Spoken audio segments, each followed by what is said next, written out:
I'm standing here on the shores of Kealakekua Bay in Hawaii. This is the big island of Hawaii. It's on these shores, on the 14th of February, 1779, that Captain James Cook was killed. Brutally beaten to death on these shores, right here on this spot. Now, the death of Captain Cook, the experience of Captain Cook on these islands, is a disturbing one, particularly for the Hawaiians. But from that experience, we can extract some important lessons on leadership. We may not be able to bring resolution to the past, but we can learn from the past. We can learn lessons on leadership from what happened. And I think there are two important lessons on leadership.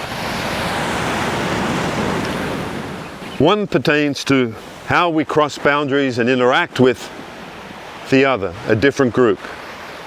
And also, how do we lead in a time of crisis, a time of tension, when the emotions are running high. So let me tell you the story of Captain Cook and what happened here in Kealakekua Bay more than 200 years ago. So Cook and his men spent a month here in January and early February of 1779, just recuperating, gathering food and water, and also fixing their ship. When they left in that second week of February of 1779, they went out here into the open oceans. Today's relatively calm, but at that time there were very big seas out there. And realizing how dangerous it would be to proceed on the journey, they returned back here into Kealakekua Bay. This bay is a sacred area for the Hawaiians. There's a large he'iau, or temple, over here, and another one further down there. So thousands of people lived in this area when Cook arrived. When Cook and his men landed, their ships landed here, they were welcomed. The locals had never seen Englishmen before, and they were amazed at the size of their ships, the color of their skin, the way they dressed, and also their weapons. And Cook was treated respectfully, and he was honored as a great chief. But his men were inclined to abuse that relationship and took advantage of the local women, and also killed a number of men and violated many of the taboos, which were very important to the people at that time. So when Cook and his men left after 1 month here, the Hawaiians were waving to them goodbye, but it was not like, "Oh, so sad to see you go." It was a wave of good riddance. Please don't come back. You're not welcome here. But after a few days, Cook did return, given how dangerous it was in the open ocean. They were very vulnerable given the high surf. So they returned to the safety of Kealakekua Bay. But this time they were not so welcomed as they were when they first arrived. So the Hawaiians tolerated them to some degree. But the small cutter, the boat that they used to transport themselves back and forth to their ship, to the shore, that boat was stolen by the Hawaiians, or shall we say, borrowed. And this was the moment, the leadership test for Cook. This is where he failed. Rather than bring a degree of calm and sensitivity and consideration to this challenge, he became angry. He lost his temper. He was livid, and he came into the shore and demanded that the chief find the culprits and return the boat. The chief, really a king, an ali'i, King Kalani Opu'u was his name. The king said, "Listen, I don't know where it is. What can I do?" So they took King Kalani Opu'u hostage. And they were escorting him under armed guard down here to the shore to put him on their small boat to take him back out to the main ship. And the villagers could see what was happening, and they screamed and they yelled at Cook and said, "How dare you? You cannot take our king. This is not a good thing. Stop immediately." But the Englishman, Captain Cook, in that moment, let's say, of arrogance and absolute disrespect, they disregarded the pleas of the villagers, and they took the king. And as they were about to bring him into the boat, some warriors jumped on Cook. From behind, they attacked with their clubs and beat him to the ground. He collapsed, unconscious on the ground, and then they proceeded to stab him multiple times to death. His men fired randomly on the crowd, killing a large number of Hawaiians to the degree that they could with their single-shot muskets, but it was a fight. They got into their boat and managed to retreat back to the main ship, the Resolution. But that event would change the relationship between the Hawaiians and the outside world forever. So what are the lessons on leadership from that experience? One, when you cross boundaries, in particular cultural boundaries, you have to realize that you're a stranger in a strange land. That it's with great sensitivity, care, concern, respect, curiosity, interest, humility that you interact with the other. You are there to learn. And eventually, as you learn and a relationship is established, you can partner and work together to address shared problems. So you cross boundaries treading lightly, with an open heart and an open mind and a willingness to engage, and not being disrespectful or disregarding the other in any way. It's so easy to violate that relationship, to be disrespectful, because you're unaware of how or in what way you are violating certain taboos, kapu, kind of the sacred rules and regulations and the things you should or should not do. For example, you don't go wandering through the heiaus, the temples. There's certain areas here that are burial grounds and sacred sites. You don't just wander through or disrespect them in any way whatsoever. The English also brought with them syphilis and measles and disease. Diseases that were unknown to the Hawaiians. And so that also culminated in the deaths of many Hawaiians.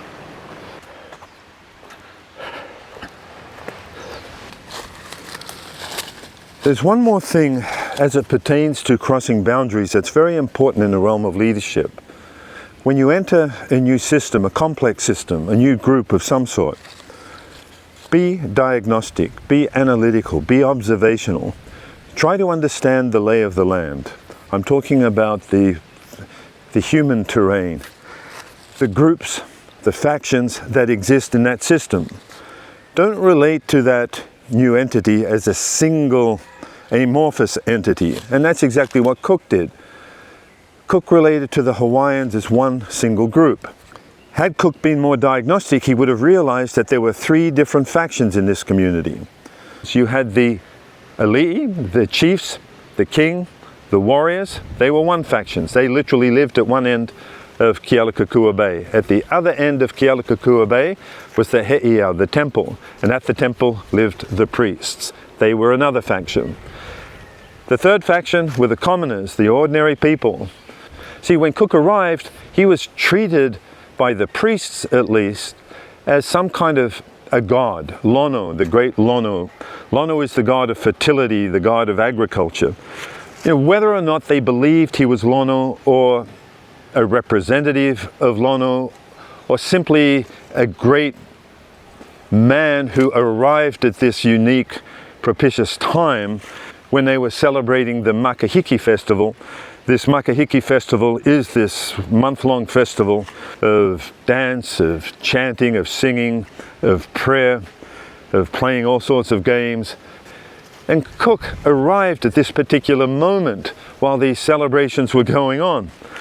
And so the priests declared that this strange character that's come out of nowhere in these great long ships with these massive white sails that look like clouds above them, that somehow they must be connected to the gods.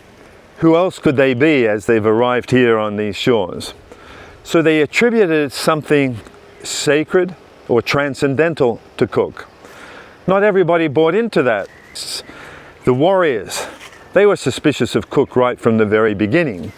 But the priests, this other faction that's responsible for the ritual, the ceremony, the rites, the tradition, the religious aspects of community life, they felt there was some connection between Cook and Lono. And so wherever Cook and his men went, people would bow down and acknowledge them of having this higher spiritual quality, this higher godlike nature to them. For a while at least. Eventually that wore out as they realized, no, these guys, there's nothing particularly unique or special or transcendental about them. On the contrary, they are mere mortals. The third faction were the commoners, the ordinary people. They initially were very welcoming of Cook. It was a very novel experience to have somebody like Cook and his men and these great ships show up in their bay. And so they got along to some degree, but eventually they too could not wait to see Cook go, because they had to sacrifice a lot to feed the Englishmen. They had to bring their pigs in, their vegetables, their fruits. They had to bring tapa cloth in order to give as gifts. So eventually all three of these factions turned on Cook. The Ali'i, the chiefs and the warriors, they are the ones that killed Cook when Cook came in and took the king, Kalani Apu'u, and grabbed him by the arm. That was disrespectful. You don't touch the king. Cook dragged him down to the foreshore to put him on the boat to take him out to the main ship, the Resolution, as a hostage. Everybody was angry with that, and so they threw stones at him, and eventually the warriors pounced on Cook and pummeled him to death. One of those who was there and a participant in that killing of Cook was Kalani Apu'u's nephew, Kamehameha. You've heard of Kamehameha. He eventually went on to become the conqueror of all the islands, the great unifier, shall we say, the king of all Hawaii. On the English side, an observer, as a young lieutenant, a young officer, was none other than William Bligh, who went on to become the infamous Captain Bligh of the mutiny on the Bounty tragedy. I guess he never learnt anything from the killing of Cook. So the point is, when you enter a complex system, be diagnostic. Try to understand the roles, the functions of the different groups, the different factions, how they perceive you, how they relate to you, what you represent to them, what threat, what potential danger do you represent. Also try to understand what their perspectives, concerns and values are, how you might connect to them and relate to them and establish some degree of partnership to attend to shared problems or whatever it might be. This is very important. If you do not do sufficient diagnostic work and modify that diagnosis as you interact and learn more about the people and the culture and their issues and concerns, the danger is you might be used by one faction against another faction for their own particular aims. And Cook was inclined at different times to get caught up in the politics of the community as he established a relationship with one chief or a priest, and they would talk negatively about somebody else in the community. And so you end up taking sides, and in taking sides you can actually get it very wrong. So it's important to be neutral to the degree that you can, to really try to understand what is going on, what are the issues and the concerns, and what you embody and represent to these people. Cook and his men were not particularly good at that, and by virtue of not understanding and appreciating what they really represented or how they should relate to each of these groups, they disrespected each one of these groups. So all three factions ultimately turned on Cook. He had no allies, no supporters, nobody there to protect him, to look out for him. The only potential partner that he had was Kalaniʻōpuʻu, the king. But he went and arrested Kalaniʻōpuʻu. He took him hostage, the very man that he needed to support him, to protect him, to partner with him. So when you turn against those that have given great support, that is when you put yourself in grave danger. And certainly we know what happened by virtue of doing that to Cook. Now, of course, Cook and his men were not there to do adaptive work. They were a part of the English Empire, the British Empire, claiming the entire world, planting the flag everywhere they went on behalf of Britain.